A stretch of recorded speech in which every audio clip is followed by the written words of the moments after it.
it is definitely a unicorn. We've used that to describe her many times. So it's a really remarkable program. There aren't many like it in the state. I mean, you'll find many early childhood special ed programs, and you'll find some preschool programs with service providers, but to have both, so embedded and immersed with each other, the classroom experience with the routines and the classroom management and the early literacy skills, but also paired alongside with the speech and language piece, and really just being relentless in helping the students access spoken language and communication and all of that good stuff. Hello, everyone, and welcome to the Brighter Together podcast. My name is Janet Courtney, and my special guest today is Mary Masciovecchio. Mary is the Director of Special Education at Berrien Springs Public Schools in Berrien Springs, Michigan. Mary, thank you for joining me on the show today. Thank you for having me. So, Mary, tell us a little bit about how you became, or your career path to become the Director of Special Education at Berrien Springs, and then tell us a little bit. I know I've talked to a couple of other people at Berrien Springs, but I would love to hear Berrien Springs from your perspective. Yeah, so I originally came to Berrien Springs as a teacher in their deaf and hard of hearing program. One of the unique things we have that we service Berrien and Cass, our neighboring county, is we have an auditory oral deaf and hard of hearing program. So I came in as a preschool teacher when I moved to the west side of Michigan, and I was in the classroom for a couple of years and then earned my administrative certificate and kind of moved up into more administrative roles. This is my 5th school year, I think, as special education director. And like you had said, you talked to some other people from our district. We have a pretty unique district, little under 2,000 students on campus. And I say on campus because we literally are on a campus. All of our buildings are within walking distance, which is really nice when the weather gets warmer. What we also have that you don't see or doesn't meet the eye initially is all of our virtual and alternative education programs. So we have a couple on campus, but mainly throughout the state of Michigan. We have 28 centers under a couple of different umbrellas or names that provide virtual, asynchronous, sequential learning to students that qualify for alternative education programs, in which a traditional setting just doesn't really meet their needs. And so that is a really unique space that we offer for students. In terms of special education on campus, very proud of the DHH program that we have. We have 2 educational audiologists that work full-time in a hearing center. It's free of charge for all students, birth to, in Michigan, 26, that they can come and get diagnostic hearing evaluations. We can do brainstem response for medically fragile students or students that can't participate in play audiometry. It helps with the follow-ups for failed hearing screenings. The health department will do their screenings, but parents don't always have the opportunity to follow up with ENTs and audiologists and things like that. So our hearing center is a blessing to the community. We do Berrien and Cass, and then our center-based DHH program right now is about preschool to 5th grade. We also have a provider that services our early on or first steps, wherever you are. It's called a little bit different, but that's a unique thing to our district. It's been here for about 60 years, so it's been a long-standing pillar for the community, for the county, and it's a low-incidence disability area, so it's definitely something that not every district encounters, but when they do, we're here to help. Special education-wise, we have a couple other programs on campus that are a little unique. We have a preschool for students with severe language impairments. So children ages 3 to 6 that really, communication, articulation, speech and language is a severe impairment for them. The teacher is a certified SLP and a certified teacher. Oh, wow. Good for her. Wow. Yeah. Professional students. And so we're able to provide that. It's a county program. So again, we're bringing in kids from all over the county and providing, top-notch services to help get them, close that gap and prepare them for kindergarten in their resident districts, their least restrictive environment. So on campus, we have some unique stuff, but off campus with our alternative education programs, I think is really where we can innovate, and do more and more for students. Yeah. Yeah. I don't know if you know this about me, but at one point in my career, I was an SLP at Jackson Public Schools, and they had a SLP that had been in their deaf and hearing hard of hearing program for years and years and years, and then she passed away suddenly, and then I had come on. Now this was when my youngest was a baby, so we're talking 24 years ago.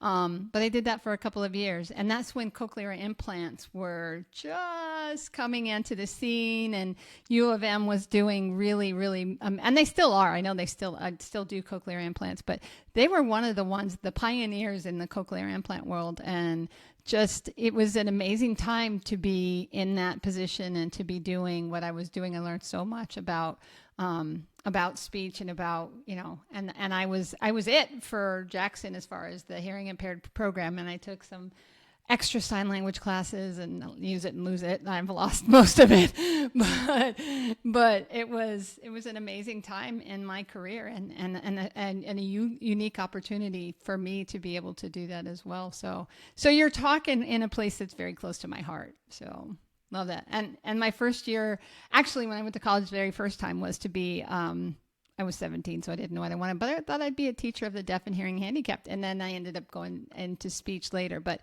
I love that you have an SLP that's got both. That's incredible. So that's like a unicorn with wings or something. I don't know.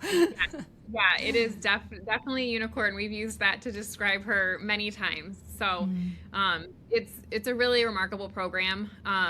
There aren't many like it in the state. I mean, you'll find many early childhood special ed programs, and you'll find some preschool programs with service providers, but to have both, so embedded and immersed with each other, the classroom experience with the routines and the classroom management and the early literacy skills, but also paired alongside with the speech and language piece, and really just being relentless in helping the students access spoken language and communication and all of that good stuff.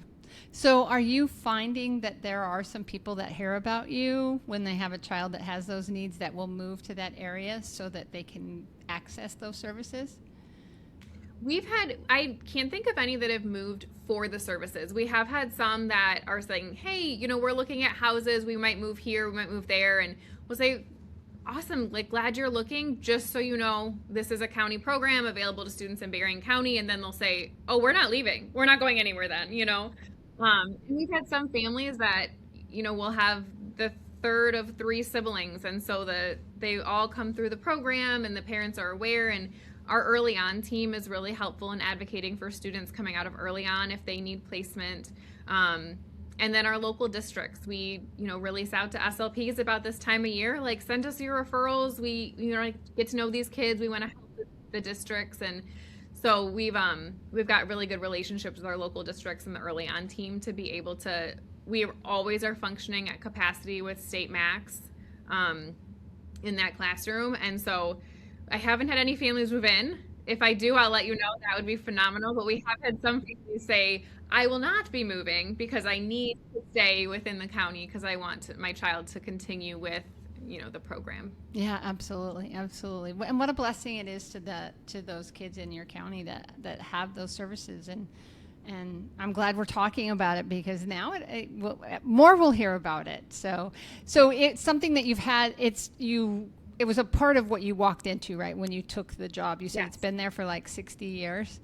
Is that what you Our said? deaf and hard of hearing program's been here for about 60 years. The SLI preschool has probably only been here for about 10 years. Okay. So that one's not as kind of long-standing. We've had some early childhood programming. Obviously, we've got speech and language therapists that service our 3 to 5-year-olds. But the classroom type structure is probably within the past 10 years. But the DHH program has been around for about 60 years. It came out of the rubella epidemic and the hearing loss that came out of that. And so they were training a lot of general education teachers initially to be deaf and hard of hearing teachers because there was just an influx of need.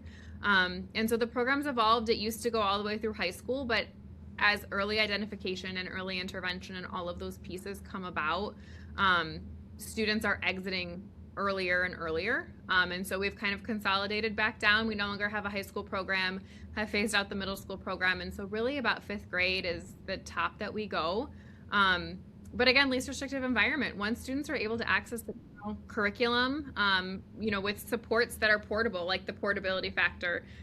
What are we providing here? Can it be provided in their resident district at their neighborhoods with their siblings and, everything? So we have a teacher consultant that services students in their resident districts once they're able to be in their districts, or many students never even step foot in our center-based program. They're identified, they receive early intervention, they can receive speech therapy from their local SLPs, and they're keeping right up with peers. Technology, like you said, with cochlear implants coming about. Michigan has EDI, which is the early detection, hearing, and intervention. And so they have metrics, they want students identified by 3 months, amplified by 6 months, intervention by 9.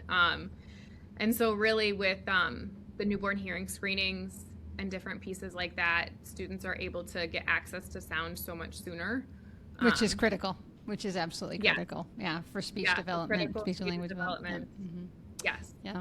Yeah, it's preaching to the choir. I get it. Totally get it. Yeah. But it's amazing too to have that. So let's shift just a little bit, because you said 7,000 students I think that's what we had talked about. And you do special education direction for about 1,000 of those 7,000 kids. So holy moly, how do you do that? Yeah, I have a really great team. Definitely, for starters, a really great team. So I oversee some coordinators here on campus that assist with our on-campus programs. I work very closely with some great coordinators that oversee some of our off-campus alternative education programs. And they're really the ones day-to-day operations, boots on the ground, working on their operating procedures and their audits and making sure that staff are trained and have the resources they need. We're very lucky in this district to have a lot of resources, both at the local level and at the county level. And so we're able to get trainings and professional developments and pieces like that, because if we're asking our students to be lifelong learners, our staff are going to be lifelong learners too. So really looking at, we've started work on the profile of a Shamrock professional and what it means to be a professional in this district, and to really hold professional learning and lifelong learning to a high standard, and really looking at the research to move the needle for our students. Very cool. Very cool. So you've got, do you go? I mean, do you leave Berrien Springs and go around the mitten, so to speak? Is that part of your job? As necessary. Okay. I think I have on my calendar coming up, I have to pick up some Braille equipment from a center that we have in Howard City, Michigan. So it's about 2 hours north of here. I'll be at a conference in northern Michigan, so I'll stop and grab the Braille equipment. So as needed, we do quite a bit of front loading for professional development every fall, where we're actually able, for the one time a year, to bring everyone together. And so we bring all of each of kind of our sect. So we have Link Learning, which will all come together and do professional development together in August. Success Virtual Learning Centers of Michigan is kind of another branch of our family tree, and they'll come together and bring their staff. But with 28 centers spread across the state, really I have to hand it over to those coordinators and the regional directors and center directors. They know their programs inside and out. And so really I'm a resource, I support, but they're the ones that are doing the day-to-day. Understood. And you guys, Berrien Springs is in southwest Michigan, correct? So southwest Michigan. It's kind of the fruit belt. There's a lot of farms. We have very sandy soil, so the fruit farms are abundant. We also have Andrews University, which I think Mr. Spenner had talked about when you did the podcast with him. But it's an international university here in Berrien Springs. So for being a small town, it really brings in a lot of diverse languages and families and cultures. So it's very prominent here in our local on-campus district. We have about 40 different languages represented. Wow. We have ESL teachers in every single building. We have an immersion model for our English language programs, but EL teacher in every building is almost unheard of in most districts, but we've really tried to make sure we can personalize that learning experience for all. Occupational therapy shouldn't be one more thing on your plate. It should be a solution. Lighthouse Therapy offers school-based occupational therapy services that actually work for you and your staff. Our OTs have an average of 16 years of experience in schools, and they support everything from handwriting to fine motor to sensory integration. And you can choose from 3 different service models, whether it be virtual, hybrid, or in person. It's OT that fits your workflow without the chaos. Visit lighthouse-therapy.com/brighter together to learn more. You guys are the diamond in the rough that just has continued to blossom and become this amazing district. Not that other districts aren't doing a good job. Please don't hear that to me if you're listening. But just the things that you've done and the way that the programs have grown, and it's just an incredibly unique situation. But so I love what you guys do. I just absolutely love what you guys do. It's such a blessing to the community, a blessing to Michigan, a blessing to those kids that would not have graduated from high school without you. And they're graduating, my understanding is correct, they don't get a GED. They go out with a degree, correct? Yes, yep. They're earning credits towards their Michigan Merit Curriculum diploma, and they earn a diploma. We have some adult ed programs that will do GEDs, but the 7,000 students that we're counting in our membership are all on a diploma earning. We've got some students that are a certificate of completion with a seal of employability in some of our cognitively impaired type classrooms. But we still focus on vocational and that seal of employability to really give them the skills necessary to be functioning members of community, and to continue to give back to the community that shaped them. Yeah. Someone said to me on a podcast, we don't want to graduate them to the couch. I was like, that's so true. I never thought about it that way, but that's so true. So yeah. And there's so many opportunities, with CTE programs. This county has close to 30 CTE programs. I think we have 5 here in the district, just locally on campus, construction trades, different pieces where we're really trying to give them the hands-on experience. So that when they do graduate, they're prepared to enter that workforce. Graduation, the day after graduation looks different for every student. Right. But, we can prepare them while we have them. Awesome. So what would you say is one of your biggest challenges in your job right now? I think just the diverse needs of students. Every week, every month, we're met with something new. And so it's continually learning of what now, what next. There's years where 5 kids show up that all have feeding tubes, and we need nurse training and we need staff training. And now there's always something new and different, but that's what keeps it exciting. It keeps it, allows us to continue to innovate to meet the unique needs of students. And so we're always talking about innovation in the space of alternative education and how can we innovate, and with technology and AI and all of those pieces. And then special ed's kind of the other side of it, where it's, we're always forced to innovate because we've got such diverse, unique students in front of us, that we're individualizing for. And so I think it's just always, looking at what else can we do? What more can we do? Mm-hmm. Yeah. Special education has always been individualized education. And I've seen a trend that is a beautiful trend where all education has started to become individualized, especially with the career technical education that you were talking about, and all of these programs that are helping kids transition into what is the next thing. And it's not just the special needs kids. It's let's get the kids ready that are going to graduate and go to college. Let's get the kids ready that are going to graduate and go work in the steel mill. Let's get them ready that are going to go graduate and work in an office or whatever it happens to be. And it's so important that, and it's a great trend. I love that for kids, because that was not something I graduated 40 years ago. It wasn't there. I'm sure they had something, but it wasn't like it is today for sure. So yeah, that's amazing. Okay, so one more question.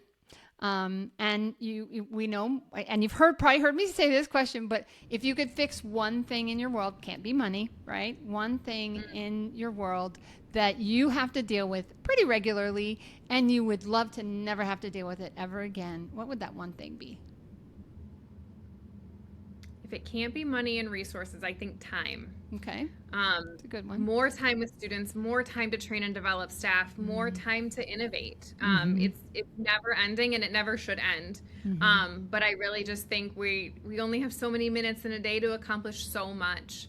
And so if we just had more time, you know, with students, with staff for various pieces, but there's always more that can be done. And I think, you know, we have a lot of really unique things in the district, but there's still more, you know, there's still, you know, what else could we do in terms of early childhood education? What other low incidence programs could be offered to students within our district? So we're not, you know, sending out to other districts. And our county is unique, and we've got a lot of county programs, and we're able to, you know, share resources and things like that. But I always look at, you know, what can we do for our students within their resident district? And so more time or resources or staff or things like that, just to be able to expand what we've already, you know, started. Yeah, I love that, because, you know, it's very clear to me that you're never going to be done. You're never going to be in a place where you feel like you're done, you know, and that's education. We know that. But there are people that get comfortable.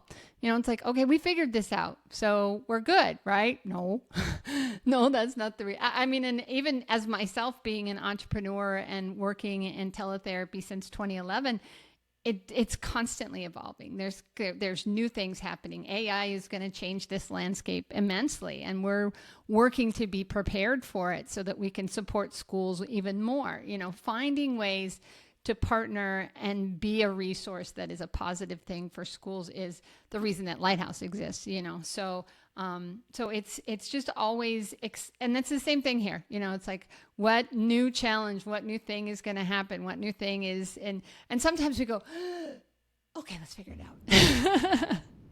Am I going to seek out the next challenge, or will the next challenge find me? Yeah, exactly. And most of the time they come and find me. Although I'll tell you, even this podcast, when we started this podcast, you know, we've been talking about it for a couple of years before we actually did it, because we were like, I'm of the mindset that, you know, it's brighter together because we're brighter together. You know, it's brighter together because talking to educators and talking to leaders in education and getting the stories out there, the positive stories out there, are so important. But it's a challenge to do something like this. It's a challenge to make sure that I have time set in my schedule. We hired a specific podcast producer. We had an outside agency helping us with it for a while. And just this last month, and God bless them, they did an amazing job, but we took it in-house. It was cheaper to do it in-house. So we took it in-house. So we had hired a producer, and he has now stepped into that role and is doing it. And, you know, it's just, you just keep doing. You just keep doing it. Yeah. So. And you think back to 5 years ago, and you almost never could have imagined that you'd be where you are today. Yeah. So some of the problems of 5 years ago versus the ones we have now, how far we've come, how much we've innovated and grown and learned in that process is huge. Absolutely. Absolutely. And that's how it should be, right? We know that. And it's what makes you an amazing leader, and it's what helps to grow your business and your service, because we're servants. You know, you and I have a servant heart. We want to serve the kids, and we want to serve the families. So, and that's what we do. We just keep doing it. So Mary, where do people go if they want to find Berrien Springs, and maybe even ask you a question? Yeah, so homeoftheshamrocks.org. Shamrocks are our mascot, so homeoftheshamrocks.org is going to be our district website. They can contact us through there, and, you know, whether it be our office, athletics, whatever it might be, they can kind of direct those inquiries to the right person. We have a Facebook account. Each of our buildings has an account, things like that, but I think the best place to go is probably our website. Awesome. Well, Mary, it has been an absolute blessing and pleasure to have you on. So thank you for giving us your time and sharing your passion with us. I appreciate it. Thank you for having me.